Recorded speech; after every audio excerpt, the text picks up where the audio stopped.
আসন্ন ঈদে ঢাকা সিলেট মহাসড়কে ভয়াবহ যানজটের আশঙ্কা করা হচ্ছে। চলমান ৬ লেনের উন্নয়ন কাজ ধীরগতির হওয়ায় ইতিমধ্যে মহাসড়কে যান চলাচল মারাত্মকভাবে ব্যাহত হচ্ছে। স্বাভাবিক সময়ে যেখানে সিলেট পৌঁছাতে ৭ থেকে ৮ ঘন্টা সময় লাগত, এখন সেই সময় বেড়ে দাঁড়িয়েছে ১৬ থেকে ১৮ ঘন্টায়।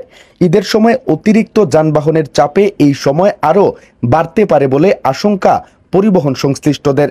এমন পরিস্থিতি অব্যাহত থাকলে ঈদযাত্রা ২০ থেকে ২২ ঘন্টার দীর্ঘ ভোগান্তিতে রূপ নিতে পারে। মহাসড়কের বিভিন্ন স্থানে ইতিমধ্যেই নিয়মিত যানজটের সৃষ্টি হচ্ছে। তারাবো বিশ্ব রোড, পাঁচদোনা, ভোলানগড়, ইটাখোলা, ভৈরব চৌরাস্তা, আশুগঞ্জ, ব্রাহ্মণবাড়িয়া বিশ্ব road, Madhabpur, Alipur rail gate, Habiganj industrial park, Debpara বাজার, আউশকান্দি, শেরপুর ও গোয়ালাবাজার এবং শেরপুর টোল প্লাজা এলাকায় প্রায় প্রতিদিনই যানবাহনের দীর্ঘ সারি দেখা যাচ্ছে। যাত্রী ও চালকদের অভিযোগ, মহাসড়কে যানজটের অন্যতম কারণ ধীরগতির নির্মাণ কাজ, অব্যবস্থাপনা ও ট্রাফিক নিয়ন্ত্রণের দুর্বলতা। শুধু যানজটই নয়, মহাসড়কের বিভিন্ন স্থানে চুরি ও ডাকাতির ঘটনা বেড়ে যাওয়ায় যাত্রীদের মধ্যে আতঙ্ক দেখা দিয়েছে। সিলেট সড়ক পরিবহন শ্রমিক ফেডারেশনের যুগ্ম সাধারণ সম্পাদক আলী আকবর রাজন বলেন, ট্রাফিক ব্যবস্থার দুর্বলতা ও মহাসড়কের সংস্কার কাজের ধীরগতি যানজটের অন্যতম কারণ। পাশাপাশি বিভিন্ন স্থানে চুরি ও ডাকাতির ঘটনা বাড়ছে, যা যাত্রীদের জন্য উদ্বেগের বিষয়।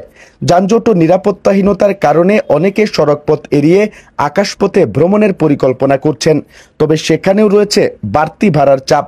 সিলেটের ট্রাভেলস ব্যবসায়ী আব্দুল জব্বার জলিল জানান, ঈদের সময় যাত্রীদের চাপ বাড়লেও বিমানের ফ্লাইট বাড়ানো হয় না, ফলে ভাড়া বেড়ে যাত্রীদের চরম দুর্ভোগ পোহাতে হয়। সাধারণ সময় যেখানে সিলেট ঢাকা বিমানের ভাড়া ৩৫০০ থেকে ৪৫০০ টাকা, এখন তা অনেক বেড়ে গেছে। এটি এক ধরনের অন্যায়। এ বিষয়ে হাইওয়ে পুলিশের অতিরিক্ত ডিআইজি মোহাম্মদ খায়রুল আলম বলেন, ঈদের সময় মহাসড়কে অতিরিক্ত পুলিশ মোতায়েন থাকবে। যানজট নিয়ন্ত্রণের পাশাপাশি ডাকাতি ও ছিনতাই রোধে বিশেষ ব্যবস্থা নেওয়া হবে।